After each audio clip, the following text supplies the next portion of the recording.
the most perfectly titled board game is Monopoly.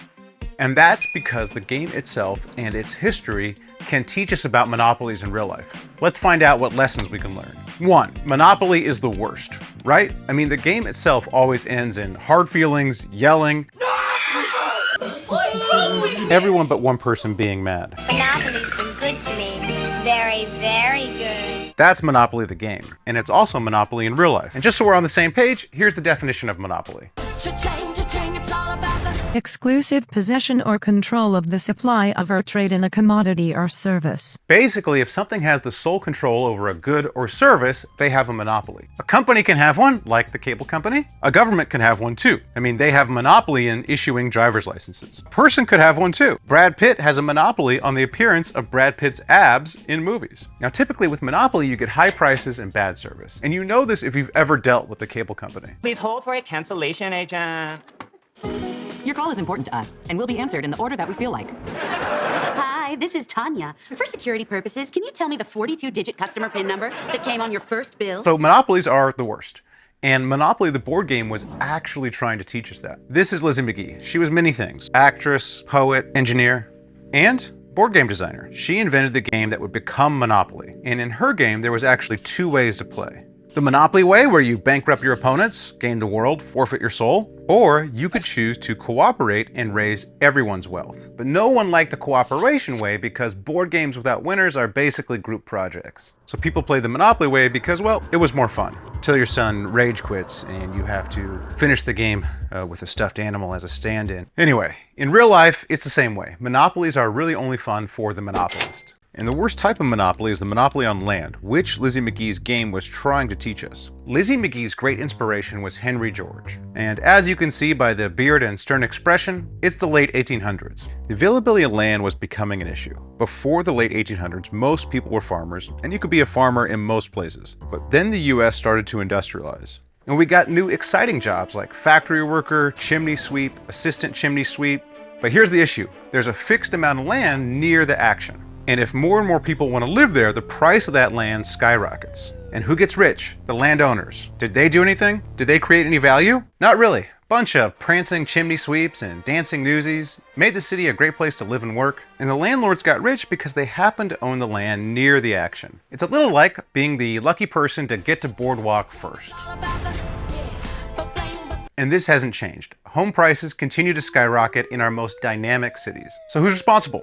Homeowners. Evil, evil homeowners. Yes, I know. There are parents, our neighbors, our sitcom stars, but they are vicious mini monopolists. Monopolist is probably too strong of a word, but homeowners are definitely anti-competition. And what does competition look like in housing? Well, it looks like more housing. And there's nothing homeowners hate more than more housing. They don't want any of it. No duplexes, no apartments, not even tree houses will be tolerated. Why? Well, they'll say it's to maintain the character of the neighborhood, or they don't want traffic, and those may be legitimate concerns, but deep in their heart of hearts, as with all of us, lies a supply and demand curve. And they know more housing will bring down the price of housing, and that's the last thing they want. So how have homeowners stopped new housing? Number 1, zoning. The majority of cities are zoned for single-family detached housing. In my city, Los Angeles, 75% is zoned for this and only this. It is literally illegal to build anything more. You can't build this or this in 75% of the city. The next way they stop housing, permitting. Check this out. It rained last week and my roof started leaking. So I went to my attic. Here we are in my attic. And this is what I found. A leaf blower rigged to dry the wet spot. So for the previous owner, this was a better solution than fixing the roof. Why?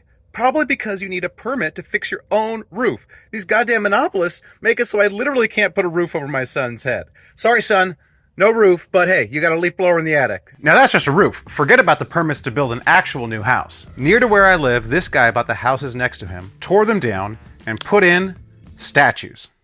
So the city's fine with you getting rid of housing, but I guarantee there's no way they'd let you put duplexes on these lots. Unless you're like, hey, this isn't actually a duplex, this is a statue of a duplex. Anyway, let's say we fix zoning. So you could build an apartment complex here. And let's say I could get the permits to do so. I still wouldn't actually be able to build it. Why? Angry neighbors. And angry neighbors have a huge toolkit to stop new housing. They can yell at council meetings. We're sick and tired of the apartments. Enough's enough. They could say, hey, this building you want to redevelop, you can't because it's historic. They can also use environmental regulations to shut down new construction. Now, this one is particularly counterproductive because it's often used to block dense housing on the coast. And look, humans gotta live somewhere. And from an environmental standpoint, the best place for them to live is not here, but dense housing on the coast. Why? Apartment buildings use less energy than detached houses. And those apartments use even less energy if they're in a spot that requires little heating in the winter and little cooling in the summer. Where could that be? That's why you'd never see me at this protest, but you would see me at this protest. Build some condos here. So the angry neighbors got this toolkit to stop new housing. And the people that we never get to hear from are the people that would live in that new housing. Because we don't know who they are. Could be you, could be me. But instead, we are locked out. We are stuck in our subpar housing with attic leaf blowers. And restricting that housing supply has real consequences. This recent paper suggests that if the US had less restrictive housing policies, it would be 30% richer. If only someone would do something about this. Well, our friend Henry George tried in the late 1800s. Here was his big idea: the land value tax. Not all of land ownership is just value extraction. If you take your land and put it to good use by building a big apartment that lots of people can live in, or a cool landmark to an old economist no one's heard of, we shouldn't tax those improvements. We should only tax the underlying value of the land. And so this would disincentivize just having land and doing nothing useful with it. If the value of your land is going up, you're not creating that value. It just means you're lucky to live in a place that all of a sudden a lot of other people want to live. So by having your taxes go up and up and up as more people want to live on your land, it incentivizes you to take your land and turn it into a place many people can live, either by making it a duplex or adding a back house. And that doesn't mean the suburbs will be banned with a land value tax. You still have the suburbs. It just means the suburbs will be located further outside of town, and that the places that people really want to live, the city centers, those would have denser housing. Instead of what we have now, where many parts of the city that people want to live have detached housing monopolized by the people that got there first. Basically, the land value tax makes people use land in the most efficient way possible for the most number of people. No more of this. So in theory, it solves a lot of problems, and people who like the land value tax want everyone to know. So it's why Lizzie Magie made her board game with the land value tax embedded in it. She was trying to tell us monopolies are the worst, and the worst monopoly is the one on land. But the lesson she learned was anything can be monopolized. Which Monopoly the game also teaches us. Here's the history. Lizzie Magie invents the landlord game. It gets passed around, people make homemade versions, and it evolves into the game of Monopoly that we know. And this game is played widely amongst the Atlantic City Quaker community. Oatmeal and Monopoly. That's the life. Then a down on his luck Charles Darrow plays the game and is like, hey, maybe I can make some money selling this thing. So he borrows the game from his friends and types the rules up and sells it to Parker Brothers. And it's a hit. So then Parker Brothers goes to Darrow and asks, just to be sure, you are the sole inventor of this, right? Yeah. And Parker Brothers is like, we are totally going to have to find the actual inventors and buy the rights, aren't we? Yeah.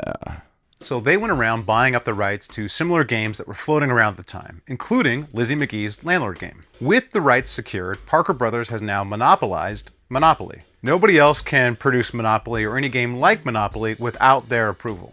What they did is an example of regulatory capture, using regulations to keep competitors out. And this is the most common way to get and maintain a monopoly in the present. And it's all around us. Wonder why baby formula got super expensive in 2022? Well, one of the reasons is there's regulations against buying baby formula from other countries outside the US.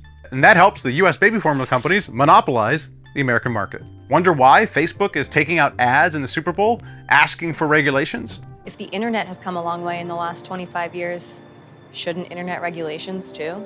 Because with more regulations, it'll make it harder for new social networks to enter the game. And why isn't there another version of Monopoly that makes the anti-monopoly case stronger? Maybe say called Anti-Monopoly, and invented in 1973 by Ralph Anspach, sued out of existence because of regulatory capture. So to review, monopolies are the worst, and the worst type of monopoly is the monopoly on land, which Monopoly the board game was supposed to teach us until it itself got monopolized. There you have it. Everything you wanted to know about Monopoly, taught to you by Monopoly. Cha-ching, cha-ching, it's all about the